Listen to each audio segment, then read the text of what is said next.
सभी को जय मसीह की। मैं विश्वास करता हूँ आप सब लोग अच्छे हैं, भले चंगे हैं, परमेश्वर के काम को अपने जीवन में देख रहे हैं। मैं परमेश्वर का धन्यवाद देता हूँ जिन्होंने मुझे वचन बांटने का मौका दिया। मैं पास्टर इवान फ्रांसिस जी का भी धन्यवाद देता हूँ जिन्होंने मुझे मौका दिया। मैं आप सब लोगों का भी धन्यवाद देता हूँ, आप अपना कीमती समय निकाल कर आज यहाँ पे एकत्रित हुए। मैं पूरी कोशिश करूँगा जो परमेश्वर ने मुझे वचन दिया, मैं आप लोगों को जो परमेश्वर ने मुझे सिखाया और समझाया मैं आप लोगों को बता सकूं। प्रियो, आज हम ऐसे समय में जी रहे हैं जहाँ पर लोग जीवन में थोड़ा आगे बढ़ने के लिए कुछ भी कर लेते हैं। जैसे कि प्रियो, लोग शुरुआत तो अच्छी करते हैं लेकिन धीरे धीरे वो लोग गलत इसमें चले जाते हैं। कुछ लोग चोरी करते हैं, कुछ लोग हत्या करते हैं, कुछ लोग अनेक गलत कामों में चले जाते हैं। प्रियो, आज हम लोग ऐसे समय में जी रहे हैं जहाँ पर लोग पैसे के लिए कुछ भी कर लेते हैं। प्रियो, इसलिए प्रभु यीशु मसीह ने अन्य विषय की तुलना में पैसे के बारे में अधिक बात की है। प्रियो, जब हम बाइबल पढ़ते हैं तो बाइबल में 38 दृष्टांतों में से 16 दृष्टांत पैसे को संभालने के संबंधित में हैं। और प्रियो, जब हम सुसमाचार की किताबों को देखते हैं, मत्ती, मरकुस, लूका, यूहन्ना, यहाँ पे प्रत्येक 10 पदों में से एक पद पैसे के ऊपर में हमें बताती है।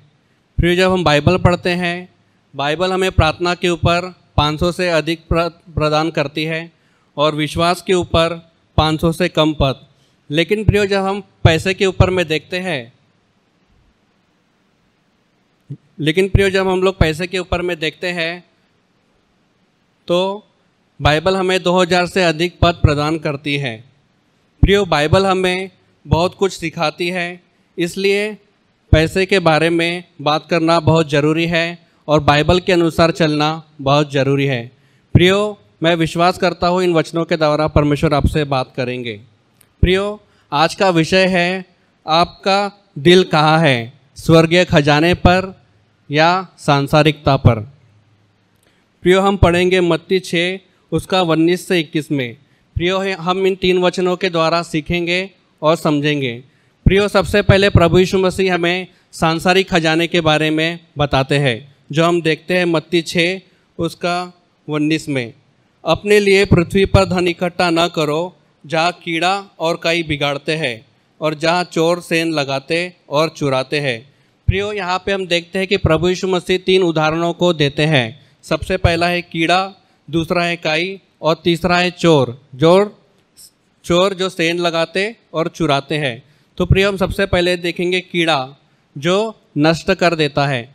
तो प्रियो, प्राचीन समय में प्रभु यीशु मसीह के समय में कपड़े जो थे वो बहुत ही महत्वपूर्ण थे।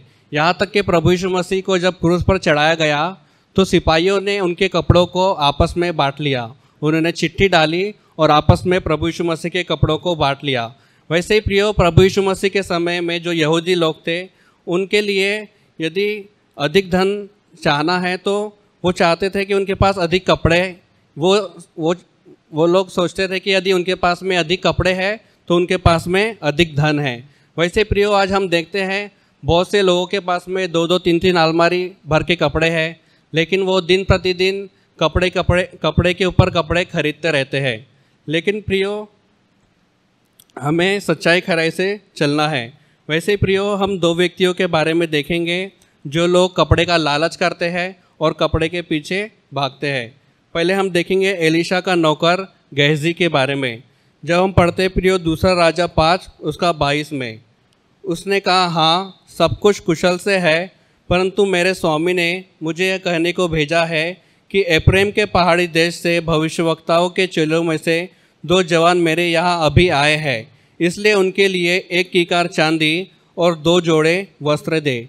तो प्रियो, यहाँ हम देखते हैं कि एलीशा का जो नौकर गेहजी था वो नामान के पीछे दौड़ता है और 2 जोड़ी वस्त्र उसे झूठ बोलकर प्राप्त कर लेता है। वैसे ही प्रियो, हम दूसरा देखते हैं आकान के बारे में, जो हम पढ़ते हैं यहोशू 7 उसका 20 और 21 में।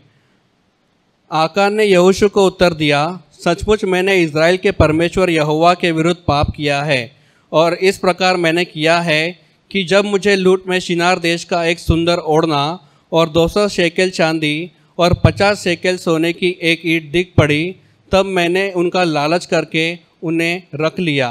वे मेरे डेरे के भीतर में भूमि में गड़े हैं और सबके नीचे चांदी है। तो प्रियो, यहाँ पे हम देखते हैं कि आकान भी जब शिनार देश में जाता है तो उसको एक सुंदर ओढ़ना मिलता है और उसको चुपके से रख लेता है, उसे चुरा लेता है। तो प्रियो, जब हम मसीह में हैं तो प्रियो बहुत ज़रूरी है हमें सच्चाई खराई से चलना। प्रियो, परमेश्वर हमें ऑलरेडी कपड़े देता है और हम भी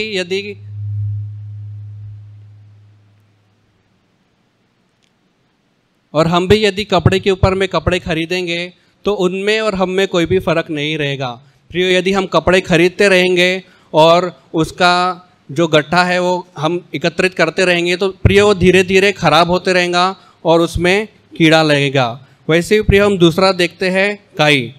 काई एक शब्द है जिसका अर्थ है किसी भी प्रकार का प्रदूषण। प्रियो, ये कुछ भी हो सकता है, जैसे कि फफूंदी या फिर जंग। जैसे कि प्रियो, हम लोग घर में किराना भरते हैं और बहुत सारा राशन भर लेते हैं और कई बार हम लोग भूल जाते हैं कि वहाँ पे हमने कुछ रखा था और अचानक से हम लोग कई दिनों के बाद में खोल के देखते हैं तो उसमें फफूंदी लग जाती है, वो ख़राब हो जाता है।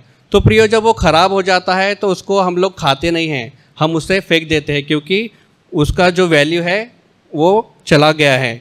वैसे प्रियो, जब हम जंग के बारे में देखते हैं, यदि प्रियो हो हम लोहे को पेंट नहीं मार के रखेंगे, यदि हम उसको पानी में ही पड़ा रहने देंगे तो प्रियो धीरे धीरे उसका भी वैल्यू कम होने लगेगा और धीरे धीरे वो भी सड़ने लगेगा।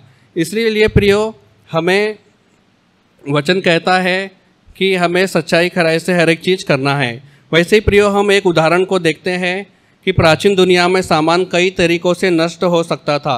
जैसे कि प्रियो, आज हमारे पास बैंक है, अच्छे अच्छे लॉकर है, अच्छी अच्छी अलमारियाँ है, हम अपने धन को, अपनी संपत्ति को उसमें अच्छे से रख सकते हैं। लेकिन प्रियो, प्राचीन समय में प्रभु यीशु मसीह के समय में ऐसा कुछ भी नहीं था। प्रियो, वो लोग अपने धन को ज़मीन के अंदर में खोद के रखते थे और जिससे प्रियो बहुत ही आसानी से जो जंग है वो उस धन को नष्ट कर देता था और उसमें उसका जो मूल्य रहता था वो ख़त्म हो जाता था। वैसे ही प्रियो, प्राचीन समय में जो लोग थे वो धन के साथ में, संपत्ति के साथ में जो अनाज है उसका भी संचय करते थे। लेकिन प्रियो, चूहे आकर उसको खा लेते थे और उसको नष्ट कर देते थे। वैसे ही प्रियो, हमने 2016 में एक बहुत ही बड़ा उदाहरण देखा हमने भारत देश में कि 2016 में नोटबंदी आई, जिसमें बहुत सारे लोग जो अमीर थे वो मिडिल क्लास हो गए, जो मिडिल क्लास थे वो और गरीब हो गए। तो प्रियो, बहुत से लोगों ने अपने धन को एक्सचेंज किया। लेकिन प्रियो, आज भी बहुत से लोगों के पास में यदि वो धन होगा, वो पुराने नोट होंगे, तो प्रियो वो आज किसी भी काम के नहीं है, उसका जो मूल्य है वो पूरी रीति से ख़त्म हो चुका है। तो प्रियो, बहुत ज़रूरी है हम जो काम करते हैं, जो परमेश्वर हमें काम देता है, हमें सच्चाई खराई से करना। प्रियो, यदि हम गलत रीति से धन को एकत्रित करेंगे, पैसे कमाएंगे, तो प्रियो परमेश्वर को पता है कि उसको किस रीति से बाहर निकालना है। परमेश्वर को पता था कि हमारे भारत देश में लोगों ने किस रीति से धन को इकट्ठा किया है। तो प्रियो, बहुत ज़रूरी है जब हम मसीह जीवन में जीते हैं तो हमें ईमानदारी से जो काम परमेश्वर ने हमें दिया है उसे करना है और उसके करते हुए जाना है। वैसे ही प्रियो, हम तीसरे उदाहरण को देखते हैं जो प्रभु यीशु मसीह चोरों के बारे में हमें बताते हैं, उनके बारे में बात करते हैं। तो प्रियो, आज जो हम इस संसार में हैं, आज हमारे पास अच्छे घर हैं, आज हम जिस घर में रहते हैं उस घर के दीवारें अच्छे सीमेंट से बनी हुई है, अच्छे छत है, खिड़कियां है, उसमें ग्रिल लगी है, आने जाने के रास्तों में अच्छे मजबूत दरवाजे हैं। लेकिन प्रियो, ये सब जो चीज़ें हैं वो प्राचीन काल में प्रभु यीशु मसीह के समय में नहीं थी। प्रियो, वहाँ के जो घर थे वो मिट्टी के थे और उनके पास में ऐसा कुछ भी नहीं था कि वो अपने धन को कहीं अच्छी जगह पे रखे। परंतु प्रियो, वो अपने धन को जो है वो ज़मीन में गाड़ के रखते थे। तो प्रियो, चोर को बहुत ही आसानी से चोरी करना, यानी कि वो बहुत ही आसानी से चोरी कर सकता था क्योंकि उसको पता था कि लोग कहाँ पर धन रख रहे हैं। तो प्रियो, आज जो सुरक्षाएं हमारे समय में है वो सुरक्षाएं प्रभु यीशु मसीह के समय में नहीं थी। तो प्रियो जब भी चोर को चोरी करना रहता था तो वो घरों में जाता था और दीवारों को खोदता था या फिर ज़मीन में से खोदकर उसमें से चुरा लेता था। तो प्रियो आज जो सुरक्षाएं हैं वो प्रभु यीशु मसीह के समय में नहीं थी।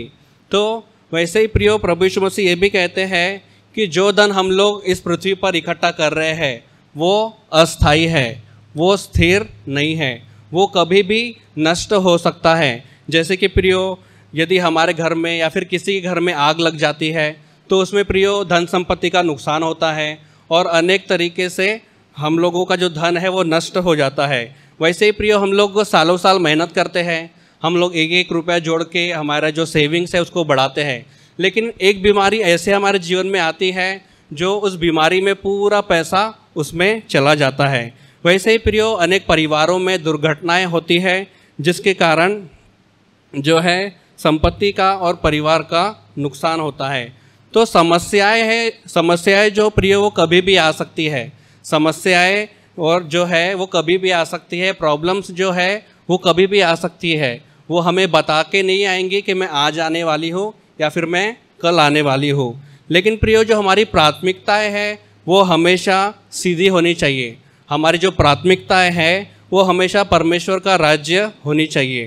प्रियो यदि हम प्रभु में आने के बावजूद हमारा जो चाल चलन है वो संसारिक लोगों के समान है तो प्रियो आज हमें खुद को जांचने की आवश्यकता है। प्रियो प्रभु यीशु मसीह बिल्कुल भी धन की निंदा नहीं कर रहे हैं, परंतु धन अपने आप में गलत नहीं है प्रियो। लेकिन हम लोग जब मसीह में हैं, यदि हम पैसे के पीछे अधिक भागेंगे, हम लोग अधिक पैसा करेंगे तो जो परमेश्वर तो प्रियो जो तरीका है वो बहुत ही गलत है। वैसे प्रियो जब हम पढ़ते हैं पहला तीमुथियुस 6 उसका 10 में, क्योंकि रुपए का लोभ सब प्रकार की बुराइयों की जड़ है, जिसे प्राप्त करने का प्रयत्न करते हुए बहुतों ने विश्वास से भटक कर अपने आप को नाना प्रकार के दुखों से छलनी बना लिया है। तो प्रियो परमेश्वर का वचन साफ साफ कहता है कि हमें पैसे के पीछे नहीं भागना है। यदि प्रियो हम लोग पैसे के पीछे भागेंगे तो हम भी अपने जीवन में प्रॉब्लम्स को इन्विटेशन देंगे, हमारे जीवन में प्रॉब्लम्स आएंगी और हम भी धीरे धीरे विश्वास से भटक जाएंगे।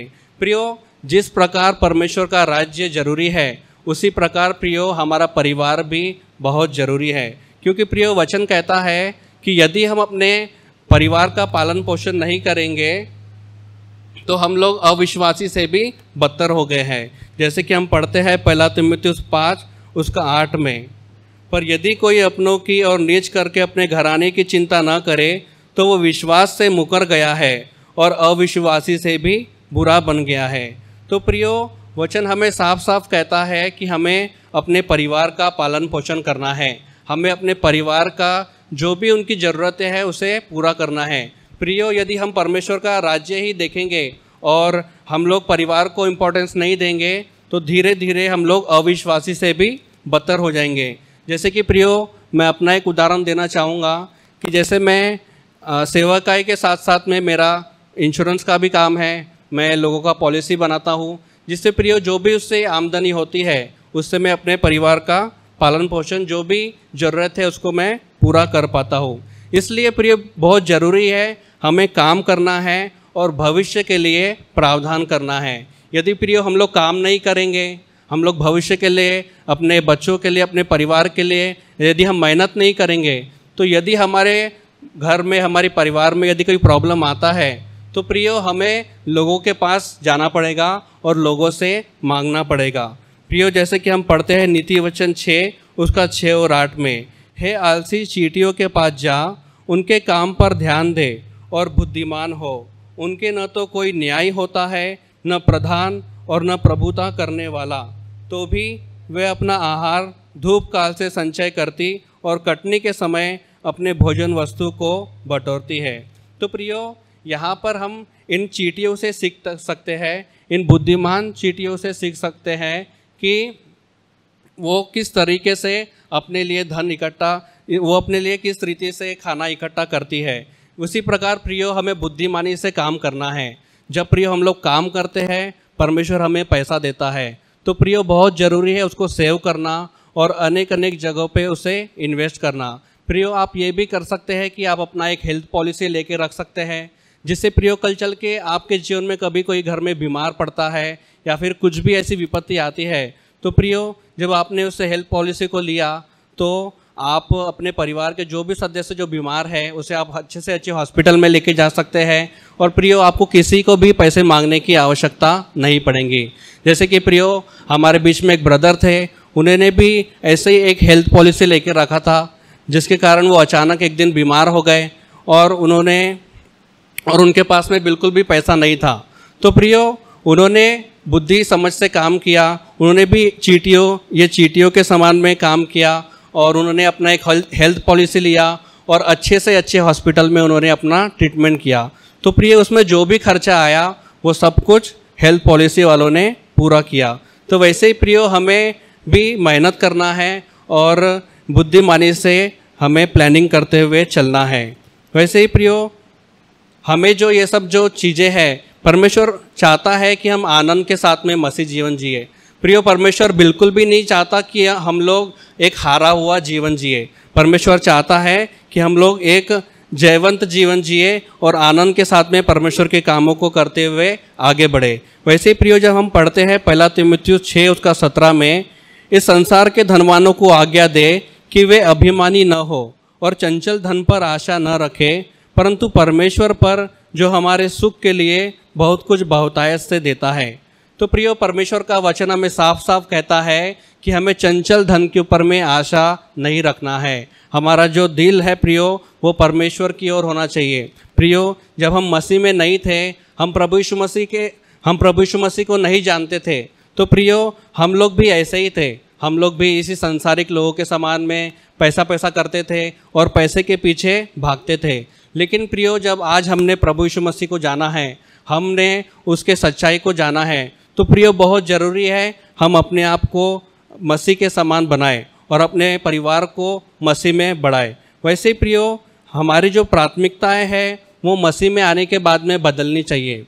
यदि प्रियो आज भी हम लोग मसीह में आने के बावजूद हम लोग सांसारिक जीवन जी रहे हैं, हम लोग संसार के तरीके से चल रहे हैं, तो प्रियो हमें खुद को जांचने की आवश्यकताएं है। वैसे प्रियो अभी हमने देखा कि प्रभु यीशु मसीह हमें सांसारिक खजाने के बारे में बता रहे हैं। वैसे ही प्रियो अभी हम देखेंगे स्वर्गीय खजाने के बारे में।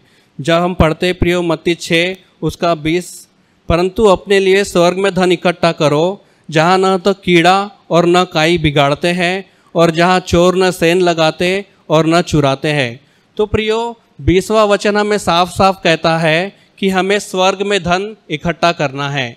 हमें कहाँ पे धन इकट्ठा करना है? हमें स्वर्ग में धन इकट्ठा करना है। क्योंकि प्रियो जो हम इस संसार में धन इकट्ठा करते हैं वो कभी भी नष्ट हो सकता है, वो कभी भी हमारे हाथ से जा सकता है। लेकिन प्रियो जब हम स्वर्ग में धन को इकट्ठा करते हैं, तो प्रियो सबसे पहले तो वो जो निवेश हम जो स्वर्ग में करते हैं वो सुरक्षित रहता है। प्रियो वहाँ पे ना कीड़ा है, ना काई है, ना वहाँ पे चोर पहुँच सकता है, ना चोर उसे चुरा सकता है। तो प्रियो जो हम लोग स्वर्ग में धन इकट्ठा करते हैं वो बहुत ही सुरक्षित होता है और उसका मूल्य हमेशा एक जैसा बना रहता है। तो प्रियो सवाल ये उठता है कि हम लोग स्वर्ग में धन कैसे इकट्ठा कर सकते हैं। तो सबसे पहले प्रियो हम लोग अपने मसीह भाई बहनों के साथ में खड़ा रह सकते हैं, हम उनके दुख सुख में सहभागी हो सकते हैं। जितना हमसे बन पड़ता है हम उनके साथ में खड़ा रह सकते हैं। और दूसरा प्रियो कि परमेश्वर ने हमें किस रीति से बचाया, हमें किस दलदल से, किस कीच में से निकाला। प्रियो जो गवाही परमेश्वर ने हमारे जीवन में खड़ी किया है उस गवाही को हम लोगों को बता सकते हैं और प्रभु यीशु मसीह का जो सुसमाचार हमें दिया गया है हम उसको लोगों को बता सकते हैं। प्रभु यीशु मसीह ने हमारे लिए क्या क्या किया वो भी हम लोगों को बता सकते हैं। प्रियो तो ये जो सब है ये स्वर्ग में धन इकट्ठा करने का एक तरीका है। वैसे प्रियो जब हम आगे पढ़ते हैं गलातियों 6 उसका 9 और 10 में, हम भले काम करने में साहस न छोड़े, क्योंकि यदि हम ढीले न हो तो ठीक समय पर कटनी काटेंगे। इसलिए जहाँ तक अवसर मिले हम सबके साथ भलाई करें, विशेष करके विश्वासी भाइयों के साथ। वैसे ही प्रियो जब हम पढ़ते हैं मत्ती 25 उसका 31 से 40 में, जब मनुष्य का पुत्र अपनी महिमा में आएगा और सब स्वर्गदूत उसके साथ आएंगे, तो वह अपनी महिमा के सिंहासन पर विराजमान होगा और सब जातियां उसके सामने इकट्ठी की जाएंगी। और जैसे चरवाहा भेड़ों को बकरियों से अलग कर देता है, वैसे ही वह उन्हें एक दूसरे से अलग करेगा। वह भेड़ों को अपनी दाहिनी ओर और बकरियों को अपनी बाईं ओर खड़ा करेगा। तब राजा अपनी दाहिनी ओर वालों से कहेगा, हे मेरे पिता के धन्य लोगों, आओ उस राज्य के अधिकारी हो जाओ जो जगत के आदि से तुम्हारे लिए तैयार किया गया है। क्योंकि मैं भूखा था, तुमने मुझे खाने को दिया, मैं प्यासा था और तुमने मुझे पानी पिलाया, मैं परदेशी था और तुमने मुझे अपने घर में ठहराया, मैं नंगा था और तुमने मुझे कपड़े पहनाए, मैं बीमार था और तुमने मेरी सुधि ली, मैं बंदीगृह में था और तुम मुझसे मिलने आए। तब धर्मी उसको उत्तर देंगे, हे प्रभु, हमने कब तुझे भूखा देखा और खिलाया, या प्यासा देखा और पानी पिलाया? हमने कब तुझे परदेशी देखा और अपने घर में ठहराया, या नंगा देखा और कपड़े पहनाए? हमने कब तुझे बीमार या बंदीगृह में देखा और तुझसे मिलने आए? तब राजा उन्हें उत्तर देगा, मैं तुमसे सच कहता हूँ कि तुमने जो मेरे इन छोटे से छोटे भाइयों में से किया है, किसी एक के साथ किया है, वह मेरे साथ किया है। तो वैसे प्रियो, हमें परमेश्वर का वचन साफ साफ कहता है कि हमें अपने विश्वासी भाइयों के साथ में भलाई करते हुए जाना है। प्रियो, जब हम अपने विश्वासी भाइयों के साथ में भलाई करते हुए जाते हैं, तो प्रियो हम उनके साथ में नहीं करते, हम प्रभु यीशु मसीह के साथ में करते हैं। तो प्रियो, बहुत ज़रूरी है हम अपने मसीह भाइयों के साथ में सच्चाई खराई से चले और उनके साथ में खड़े रहे। वैसे ही प्रियो, हमारा दिल कहाँ है, जो हम पढ़ेंगे मत्ती 6 उसका 21 में, क्योंकि जहाँ तेरा धन है वहाँ तेरा मन भी लगा रहेगा। प्रियो, जहाँ पर भी हमारा दिल होगा वहाँ पे हमारा खजाना होगा। प्रियो, यदि आज हमारा मन इस संसार में है, इस संसार के चिंताओं में लगा है, तो प्रियो आज भी हम लोग इस संसार के तौर तरीके से चल रहे हैं और प्रियो हमें खुद को जांचने की आवश्यकता है। लेकिन प्रियो, हमारा जो दिल है वो परमेश्वर का राज्य है और परमेश्वर के राज्य की बड़ाई है। तो प्रियो, हमारा जो लक्ष्य है वो हमेशा परमेश्वर की महिमा करना रहेगा और वचन के प्रति आज्ञाकारिता से चलना रहेगा। प्रियो, यदि हम सच्चाई जानने के बाद सांसारिक लोगों के समान चलेंगे और सांसारिक लोगों के समान में हमारा रहन सहन रहेगा, तो प्रियो हम में और मसीहों में कुछ भी फर्क नहीं रहेगा। इसलिए प्रियो, बहुत ज़रूरी है हम परमेश्वर की इच्छानुसार, परमेश्वर का वचन जैसा कहता है उसके अनुसार हमें बढ़ना है। वैसे ही प्रियो, जब हम देखते हैं मत्ती के थोड़े आगे, वहाँ पे एक अमीर युवा शासक आता है और प्रभु यीशु मसीह को अनंत जीवन में प्रवेश करने के बारे में पूछता है।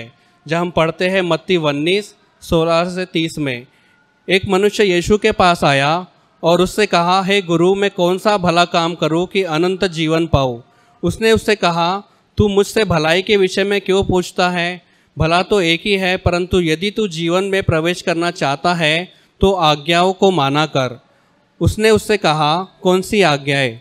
यीशु ने कहा, यह कि हत्या न करना, व्यभिचार न करना, चोरी न करना, झूठी गवाही न देना, अपने पिता और अपनी माता का आदर करना और अपने पड़ोसी से अपने समान प्रेम रखना। उस जवान ने उससे कहा, इन सबको तो मैंने माना है, अब मुझ में किस बात की घटी है? यीशु ने उससे कहा, यदि तू सिद्ध होना चाहता है तो जा, अपना माल बेचकर कंगालों को दे और तुझे स्वर्ग में धन मिलेगा, और आकर मेरे पीछे हो ले।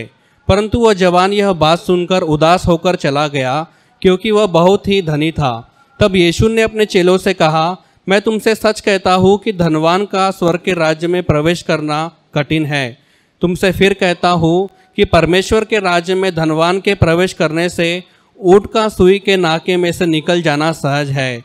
यह सुनकर चेलों ने बहुत ही चकित होकर कहा, फिर किसका उद्धार हो सकता है? यीशु ने उनकी ओर देखकर कहा, मनुष्य से तो यह नहीं हो सकता, परंतु परमेश्वर से सब कुछ हो सकता है।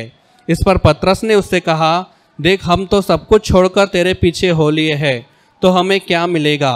यीशु ने उनसे कहा, मैं तुमसे सच कहता हूँ कि नई सृष्टि में जब मनुष्य का पुत्र अपनी महिमा के सिंहासन पर बैठेगा, तो तुम भी जो मेरे पीछे हो लिए हो 12 सिंहासनों पर बैठकर इज़राइल के 12 गोत्रों का न्याय करोगे। और जिस किसी ने घरों या भाइयों या बहनों या पिता या माता या बाल बच्चों या खेतों को मेरे नाम के लिए छोड़ दिया है, उसको 100 गुना मिलेगा और वह अनंत जीवन का अधिकारी होगा। परंतु बहुत से है जो पहले है वे पिछले होंगे, और जो पिछले हैं वे पहले होंगे। तो प्रियो, परमेश्वर का वचन हमें साफ साफ कहता है कि हमें अपने विश्वासी भाइयों के साथ में खड़ा रहना है। प्रियो, जब हम हमारे मसीह भाइयों के साथ में खड़े रहते हैं, हम लोगों के लिए कुछ करते हैं और हम सोचते हैं कि हम जो कर रहे हैं वो कहीं व्यर्थ तो नहीं जा रहा, हम जो कर रहे हैं वो उसका कुछ प्रॉफिट तो नहीं है। प्रियो, हमें यह सब सोचते हुए मसीह लोगों के साथ में, हमारे मसीह भाई बहनों के साथ में हमें खड़ा नहीं रहना है, परंतु हमें बिना किसी लोभ के हमें परमेश्वर के राज्य में काम करना है और अपने मसीह भाई बहनों के साथ में खड़ा रहना है। प्रियो, हम जो भी करते हैं वो हम प्रभु यीशु मसीह के लिए करते हैं, हम पिता पुत्र पवित्र आत्मा के लिए करते हैं। तो वैसे ही प्रियो, हमें सच्चाई खराई से चलना है और मसीह भाई बहनों के साथ में खड़ा रहना है। प्रियो, जरूरी नहीं है कि हम लोग 100% उनके साथ में खड़े रहेंगे, परंतु हमसे जितना बन पड़ता है हमें अपने मसीह भाई बहनों के साथ में खड़ा रहना है। तो प्रियो, मैं आपसे ये पूछना चाहता हूँ कि आपका खजाना कहाँ है और आपका दिल कहाँ है। प्रियो, हो सकता है कि आप मसीह में होने के बाद में आपके पास में अधिक धन संपत्ति नहीं है प्रियो, लेकिन यदि आपकी इच्छा यह है कि अधिक धन कमाना और उसका ढेर लगाना, तो प्रियो, हमारा जो दिल है वो आज भी इस संसार में लगा हुआ है, इस संसार के तौर तरीके में लगा हुआ है प्रियो। लेकिन यदि हमारा लक्ष्य जो है वो परमेश्वर की महिमा करना है और परमेश्वर के राज्य में काम करना है, तो प्रियो, हम बिना पैसे के भी परमेश्वर के राज्य में काम कर सकते हैं। प्रियो, आज बहुत से लोग बैठे हैं कि उनके पास में जब अधिक धन आएगा, उनके पास में अधिक पैसे आएंगे, तो वो परमेश्वर के लोगों के लिए कुछ करेंगे या फिर परमेश्वर के राज्य के लिए कुछ करेंगे। लेकिन प्रियो, परमेश्वर के राज्य में काम करने के लिए पैसे की आवश्यकता नहीं है। प्रियो, आप एक अच्छा गवाह के रूप में परमेश्वर के राज्य में कार्य कर सकते हैं। प्रियो, जो दान वरदान परमेश्वर ने आपको दिया है, आप उसको अपने कलीसिया में उपयोग में ला सकते हैं। प्रियो, जो पैसे परमेश्वर आपको काम करके देता है, प्रियो, उसमें से आप कुछ परमेश्वर के राज्य में उपयोग में ला सकते हैं। प्रियो, आत्मा जैसे आपको अगुवाई करता है, आप उसके अनुसार काम कर सकते हैं। तो प्रियो, हमें कैसा नहीं बनना है, जो हम पढ़ेंगे न्यायों 17:6, न्यायों उसका 17:6 में, उन दिनों में इजरायलियों का कोई राजा न था, जिसको जो ठीक सूझ पड़ता था वह वही करता था। प्रियो, हमें ऐसा मसीह नहीं बनना है जिसके मन में जो आया वो कर लिया, परंतु प्रियो, हमें परमेश्वर के राज्य की खोज करना है और परमेश्वर का वचन जो कहता है उसके अनुसार हमें चलना है। क्योंकि हम आगे पढ़ते हैं 1 कुरिन्थियों 10:31 में, सो तुम चाहे खाओ चाहे पियो चाहे जो कुछ करो, सब कुछ परमेश्वर की महिमा के लिए करो। प्रियो, जब हमारा खाना पीना परमेश्वर को महिमा दे सकता है, तो कितना ज़रूरी है हमारा प्रार्थना जीवन, कितना ज़रूरी है हमारा सेवकाई, कितना ज़रूरी है हमारा कलीसिया, कितना ज़रूरी है हमारा जॉब, हमारा बिजनेस, हर एक चीज़ जो परमेश्वर ने हमें दिया है और जिसके द्वारा परमेश्वर को महिमा मिलती है। इसलिए परमेश्वर का वचन कहता है, नीति वचन 3:5-6 में, तू अपनी समझ का सहारा न लेना, वरन संपूर्ण मन से यहोवा पर भरोसा रखना, उसी को स्मरण करके सब काम करना, तब वह तेरे लिए सीधा मार्ग निकालेगा। प्रियो, परमेश्वर का वचन साफ साफ कहता है कि हमें अपनी बुद्धि समझ का सहारा नहीं लेना है, हमें अपने हिसाब से नहीं चलना है, परंतु हमें परमेश्वर की ओर देखते हुए चलना है, हमें परमेश्वर के राज्य की खोज करते हुए चलना है। प्रियो, जब परमेश्वर ने अब्राहम को कहा घर छोड़, तो उसने अपनी बुद्धि समझ का सहारा नहीं लिया, परंतु उसने वो किया जो परमेश्वर को भाता है। जब परमेश्वर ने नूह से कहा कि जहाज बना, तो उसने भी अपनी बुद्धि समझ का सहारा नहीं लिया, परंतु उसने वो किया जो परमेश्वर को भाता है। यहाँ तक कि प्रभु यीशु मसीह को खुद पता था कि उन्हें किस भयानक दर्द से, किस भयानक परिस्थिति में से गुजरना है, लेकिन फिर भी वो अपने पिता से, परमेश्वर से प्रार्थना करते हैं कि पिता, मेरी नहीं बल्कि तेरी इच्छा पूरी हो। इसलिए प्रियो, परमेश्वर की इच्छा अनुसार चलना और परमेश्वर का वचन जो कहता है उसके अनुसार करना बहुत ज़रूरी है। प्रियो, जब मैं मसीह में आया और परमेश्वर ने मुझे अपने काम के लिए चुना, उससे पहले मेरा जॉब था, मेरा 6,000 का सैलरी का जॉब था। जब परमेश्वर ने मुझे कहा कि मुझे परमेश्वर के राज्य के लिए काम करना है, तो प्रियो मेरे सामने 20,000 की नौकरी आई। प्रियो, मैं चाहता तो इस 20,000 की नौकरी को लेके अपना जीवन जी सकता था, लेकिन प्रियो मैंने उस 20,000 की नौकरी को महत्व नहीं दिया, लेकिन मैंने परमेश्वर के राज्य को महत्व दिया और परमेश्वर के काम को महत्व दिया और परमेश्वर का वचन जो कहता है उसको मैंने महत्व दिया। तो प्रियो, यदि मैं परमेश्वर के अलावा, परमेश्वर के राज्य के अलावा उस 20,000 के पीछे भागता, तो प्रियो आज मैं यहाँ पे खड़ा नहीं रहता, ना मैं आप लोगों को आज वचन से बांट पाता, ना मैं आपको आज समझा पाता। तो प्रियो, बहुत ज़रूरी है जब हम मसीह में हैं तो हमें पैसे के पीछे नहीं भागना है, हमें पैसे के पीछे नहीं भागना है, बल्कि हमें परमेश्वर के राज्य की खोज करना है। प्रियो, यदि हम परमेश्वर के राज्य की खोज करेंगे तो प्रियो परमेश्वर हर एक ज़रूरतों को, आपकी हर एक ज़रूरतों को परमेश्वर अपने समय पर पूरा करेगा। इसलिए प्रियो बहुत ज़रूरी है हमें परमेश्वर के राज्य की खोज करना है और परमेश्वर का वचन जैसा कहता है उसके अनुसार चलना है। मैं आशा करता हूँ परमेश्वर ने इन वचनों के द्वारा आपसे बात की है। परमेश्वर इन वचनों के द्वारा आप सबको आशीष दे। आमीन। तो आप विवाह के लिए आगे कदम बढ़ाने को तैयार हैं। बधाई। इससे पहले कि आप अपनी शादी के दिन की तैयारी में जुट जाएं, योजना बनाएं और परेशान होने लगें, एक सबसे महत्वपूर्ण बात न भूलें, आपकी शादी। एक अध्ययन के अनुसार विवाह पूर्व परामर्श या वैवाहिक थेरेपी पूरा करने वाले जोड़ों में तलाक की संभावना 31% तक कम होती है और कोर्टशिप टू मैरिज इसमें आपकी मदद करता है। हमारे कोर्स और पाठों में विवाहित जीवन के संघर्षों, वास्तविकताओं और रोजमर्रा की दिनचर्या जैसे कई विषय सम्मिलित किए गए हैं। इस कार्यक्रम पर कई जोड़ों का भरोसा रहा है जो जिंदगी के इस नए स्तर पर जाने के लिए तैयार हैं। लेकिन इसके लिए सिर्फ हमारी बात को ही न माने, आप अपना पहला पाठ मुफ्त सीख सकते हैं।